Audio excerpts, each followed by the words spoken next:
Bueno, hola.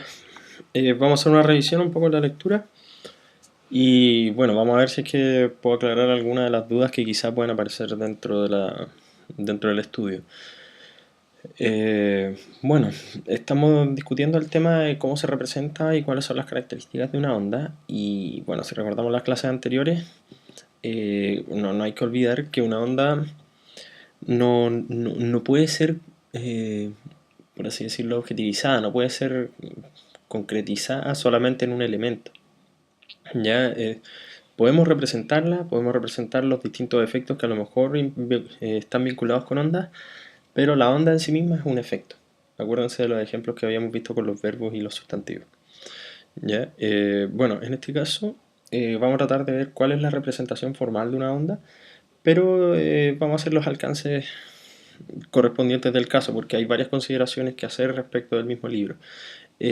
Bueno, obviamente aquí tenemos una clase de onda, como ya pueden haberlo revisado ya dentro de su lectura. Curiosamente, para que exista este perfil de onda que estoy señalando acá, bueno, no cualquier onda puede generar una cosa como esta. Acuérdense que tenemos distintos tipos de ondas como las habíamos clasificado anteriormente. Una onda viajera, por ejemplo, sería un poco complicado que tuviese un perfil como este porque necesitamos que sea repetitiva. Entonces, obviamente, si tenemos un solo pulso o tenemos una sola perturbación que está generando la onda, no podríamos tener varias de estas oscilaciones. Para poder generar una cosa como esta necesitamos una onda periódica. Así que obviamente eh, nuestro estudio se va a enfocar hoy día en el cómo representar ondas periódicas principalmente, no cualquier tipo de onda, ¿ya? Así que vamos a tratar de enfocarnos en eso y de ahí vamos a tratar de generalizar un poquito o ampliar un poco la idea. Bueno, vamos a ver algunos de los elementos espaciales de una onda. Espacial reduce su nombre a la idea de que ocupa el espacio.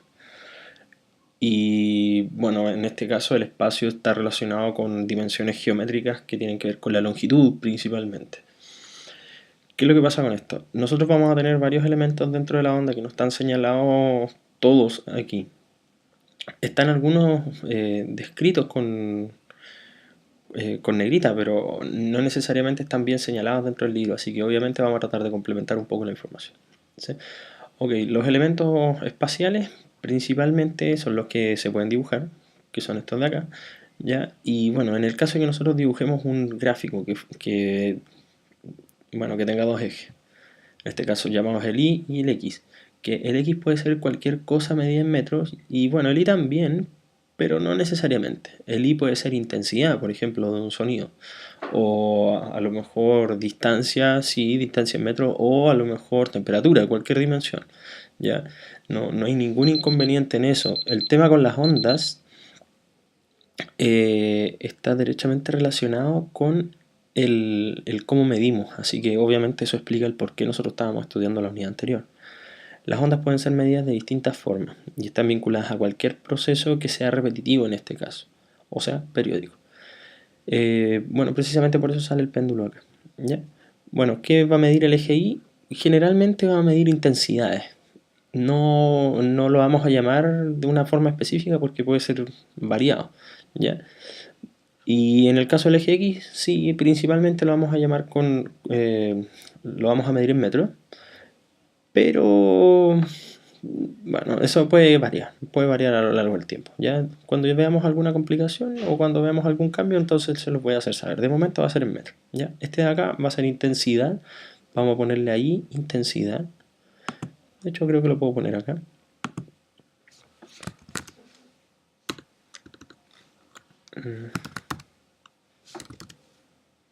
Oh, no nos queda bien escrito.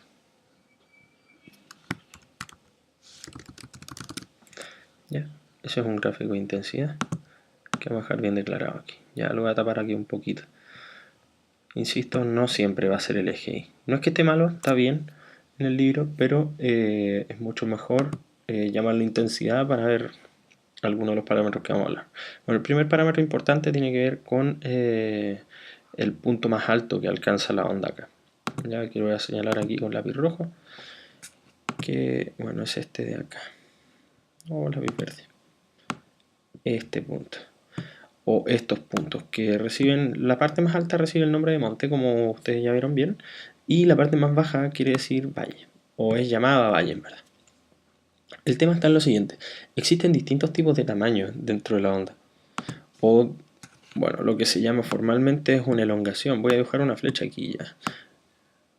¿Qué es una elongación? Bueno, es cuánto se aleja del punto de equilibrio un punto de la onda. En este caso, el punto de equilibrio es este, el eje. El eje azul está representando el punto en el cual la onda o el medio quiere estar. Imaginemos que es el resorte que vimos hace un tiempo atrás cuando yo no lo tenía perturbado. Este puede ser el resorte sin perturbación. Cuando yo lo perturbo, este cambia su forma y cambia su perfil y obviamente puede empezar a generar un parámetro como este o una forma como esta. ¿Ya? Entonces, cuando sale de este estado de equilibrio, genera alturas, por así decirlo, respecto de ese punto.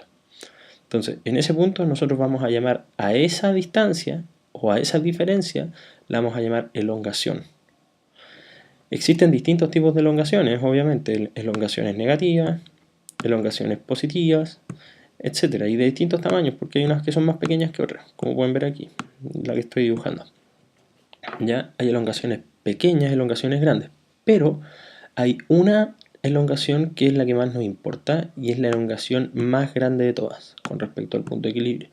Cuando la onda alcanza el punto más alto, esa elongación recibe el nombre de amplitud. ¿Ya? Así que eso obviamente hay que dejarlo anotado. ¿Ya? Así que podemos dar un tiempo, por último se puede parar un poco este video para poder mostrar y bueno, resaltar ese punto. ¿Ya? La elongación más grande recibe el nombre de amplitud. Bueno, siguiendo, bueno, insisto, hay varias elongaciones. Sigo entonces vamos con el otro parámetro espacial. Como estos son comportamientos repetitivos, por ejemplo, un alto, medio, bajo, medio, alto, medio, bajo, medio, alto y así sucesivamente. Bueno, al tener un comportamiento repetitivo nosotros podemos medir espacialmente cada cuánto tiempo se repite un ciclo.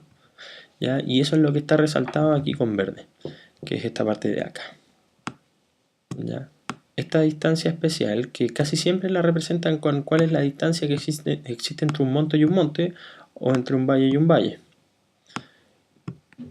Pero no siempre es así. La idea, bueno, también hubo cada punto intermedio. El problema es que es un poco más confuso porque las personas suelen confundir este con este punto de acá.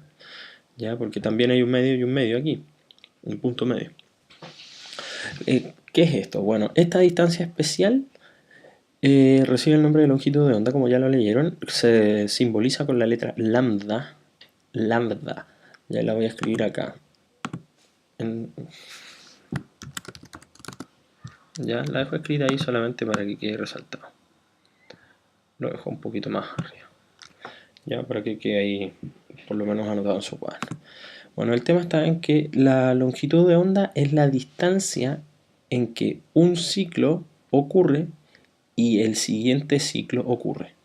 O sea, se debe repetir un ciclo para poder medir una longitud de onda. ¿Ya? Bueno, puede parecer un poco complicado, pero bueno, guíense de momento por el tema de los puntos más altos, o los puntos más bajos. La distancia que existe entre los puntos más altos o la distancia que existe entre los puntos más bajos se le llama una longitud de onda. ¿Y por qué es tan relevante? Bueno, para fines del cálculo en general la longitud de onda es un parámetro relevante para después entender qué tan rápido avanza. Ya, bueno, como ustedes pudieron ver, perdón, ¿y en qué se mide? Bueno, la longitud de onda siempre se va a medir en metros, ya, porque es una distancia. Obviamente, según el sistema internacional, todas las mediciones que nosotros veamos de ahora en adelante tienen que ver con el sistema internacional. Así que es importante que empecemos a resaltar ese punto. La longitud de onda siempre se va a medir en metros, y en el caso de que se las den en centímetros, en milímetros, en kilómetros, lo que sea, uno siempre debe dejarlo en metros para poder entender las unidades de medida. Quizá una pregunta que puede haber aparecido también es ¿en qué se mide la amplitud?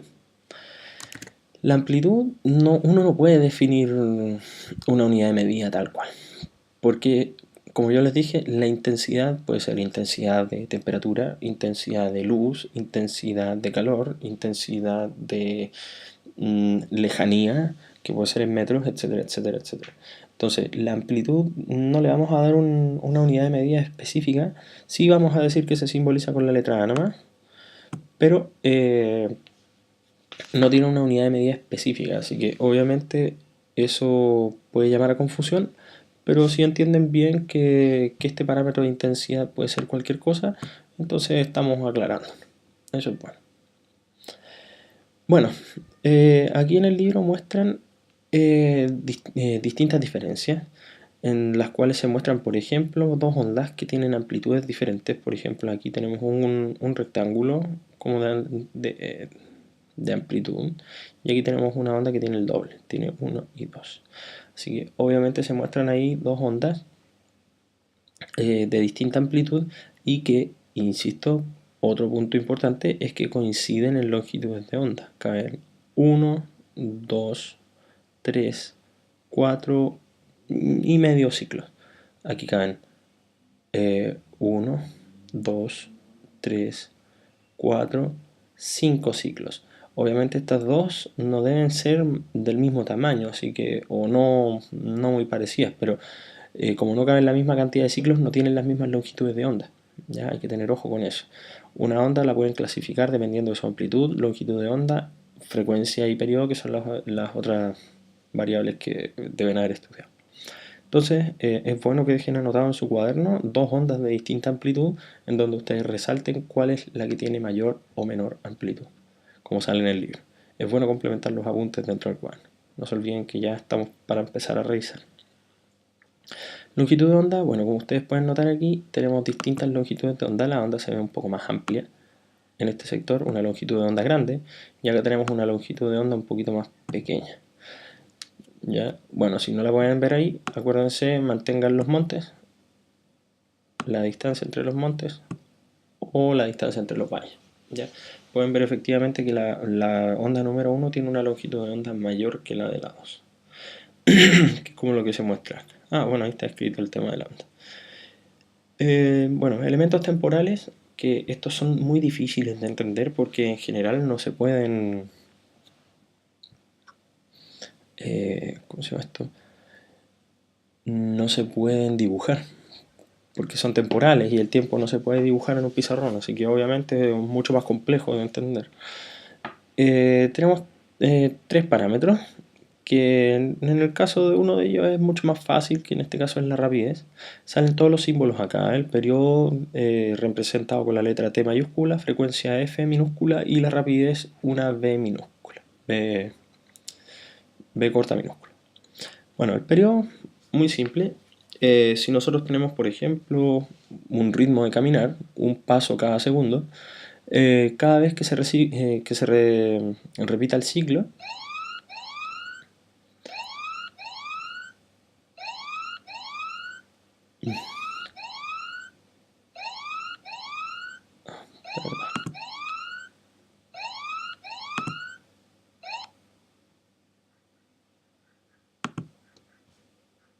perdón, cada vez que se repita el ciclo, el tiempo en que se demore en ocurrir un ciclo lo vamos a llamar periodo. Y eso es algo que hay que dejar anotado en el cuaderno, porque no basta con solamente tenerlo en el libro, no basta con solo leerlo, acuérdense del dicho, o sea, hay que hacer algo con lo que uno lee. Bueno, obviamente como es un tiempo de demora, uno lo mide en segundos, por ser el sistema internacional. También podría medirlo en horas, también podría medirlo en años, en siglos, etc. Pero según el sistema internacional, uno debería dejarlo siempre en segundos. ¿Ya? Vuelvo a insistir, el periodo es el tiempo en el que transcurre un ciclo. ¿Ya? Como aquí lo llaman, dos pulsos consecutivos. Bueno, aquí sale también aclarado el cuánto se demora en producirse un ciclo. Por ejemplo, podría ser cada cuánto tiempo ustedes dan un paso con el mismo pie. Por ejemplo, mientras van caminando. Eso podría ser un periodo. ¿Ya? Insisto, no es fácil de dibujar porque obviamente no se puede dibujar. Aquí sale un gráfico un poco inentendible porque obviamente sale una onda marcada aquí, pero con el eje en el tiempo. El eje X vale tiempo ahora, no vale distancia. Así que obviamente se va a complicar un poco la cosa porque me cambian el eje. Pues. Así que ¿Qué es lo que pasa? Cuando se cumple un ciclo no se está avanzando a una cierta distancia, se está avanzando en tiempo. ¿Ya? Así que mucho ojo con esos gráficos. Este gráfico es un gráfico de intensidad versus tiempo, no muy claro con respecto al anterior, ¿ya? Que tenía que ver con las distancias y etcétera, etcétera. ¿Ya? Mucho cuidado, insisto, el tiempo que se demora a ocurrir un ciclo, uno solo uno, es llamado periodo. ¿Ya? El otro concepto hermano, por así decirlo, del periodo, o hermana del periodo, es la frecuencia. Y la frecuencia es bastante simple de entender, el problema está en que se miden unidades que son un poco complicadas.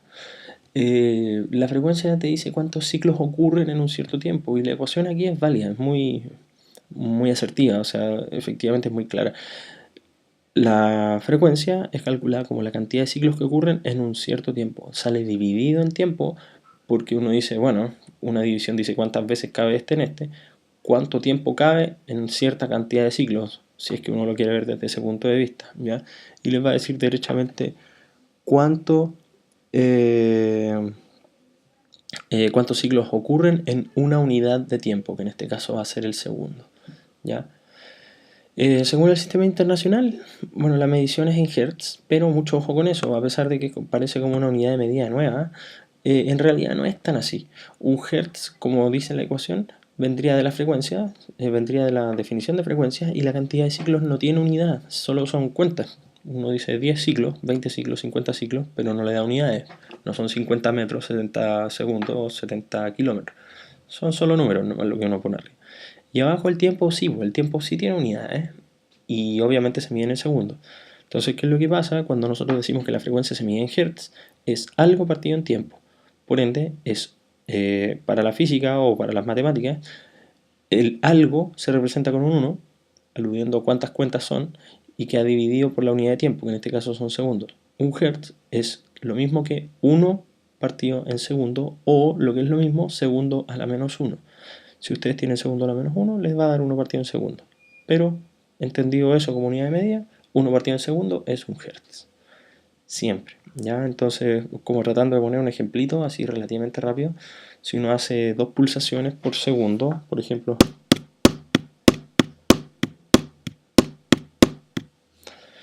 eh, si son 2 ciclos en un tiempo de un segundo, entonces la frecuencia que estamos ejecutando son 2 Hz.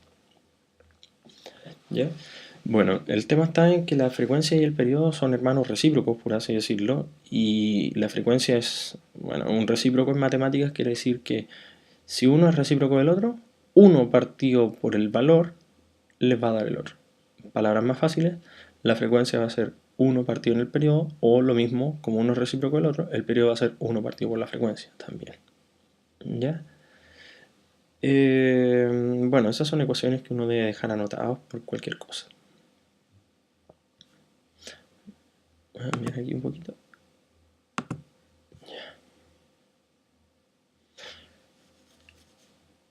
Ok, la rapidez de propagación. La rapidez de propagación es una especie de mezcla entre los parámetros espaciales y temporales, y es relativamente obvio porque la velocidad uno suele medirla, por ejemplo, en kilómetros por hora, o sea, espacio dividido en tiempo, y uno dice kilómetros por hora por un problema de tradiciones nomás. O sea, uno sigue ocupando esa clase de cuestiones porque la gente ocupa y dice siempre kilómetro por hora, porque es mucho más fácil. Pero en realidad lo que está diciendo son kilómetros dividido en hora. Una rapidez, en este caso, es entendida con la letra B corta y va a ser el vínculo entre las distancias y el tiempo. ¿Ya? Y nos va a decir cuánto tiempo, cuánta distancia avanza una onda a lo largo de un cierto tiempo. ¿Cómo se calcula? Bueno, podría decir no hay mucho que entender. Obviamente hay muchas cosas que entender de esto, pero en palabras fáciles es una distancia partida en un tiempo. Y la única distancia que conocemos es la longitud de onda. Y el único tiempo que podemos asociar a una onda es el periodo. Así que en este caso, como podemos ver, aquí la velocidad va a ser lambda, la longitud de onda, partido en el periodo, que es t. Por ende, si lambda se mide en metros, como les había dicho hace un rato, y el periodo se mide en segundos, la rapidez de la onda va a ser en metros partido por segundo, como sale destacado acá. No olvidar ese parámetro porque obviamente tiene que ver con unidades de medición, dimensiones y etcétera, como lo vimos en la unidad anterior. Como les dije, ya estas cosas las vamos a empezar a ver muy seguido. Ya, así que la unidad de medida de la velocidad, de la rapidez, perdón, va a ser metro partido en segundo o longitud partido en tiempo. Ya como el periodo es, uno partido en el periodo es la frecuencia, uno tiene una ecuación que es mucho más amistosa, que a mi gusto es más fácil de aprender, que es esta de acá. Si ustedes se fijan, esto, 1 partido en t, viene de acá. 1 partido en t es frecuencia.